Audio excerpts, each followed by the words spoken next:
አቢ መጽሐፍ ቅዱስ በአማርኛ ምን ተብሎ ይጠራል? ኬሰም መጣፋ በትክክል መልሰዋል። ዛሬ ቀን ምንድነው? ዛሬ ቀን ሐርብ።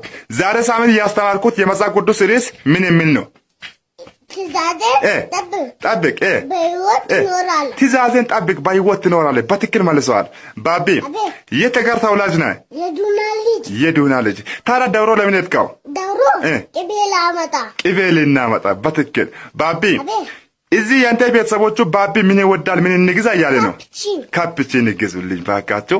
ባቢ የኢትዮጵያ ጠቅላይ ሚኒስትር ማን ነው? ዶክተር አብይ አህመድ። በትክክል መልሰዋል። ባቢ እዚህ ቤት ጥፋት ሲሰራ በምን ልምታ? በቻርጀር ልምታ። ከፍተኛ ከሆነ ግን በጅራት ነው የሚመታው። እሺ ባቢ ቲክቶክ ቤተሰቦች ሰላምታ ግለጻቸው። ወዳችኋለሁ። ሼር አድርጉ፣ ኮፒ አድርጉ፣ ኮትሩ ካፕቺን ግዙ።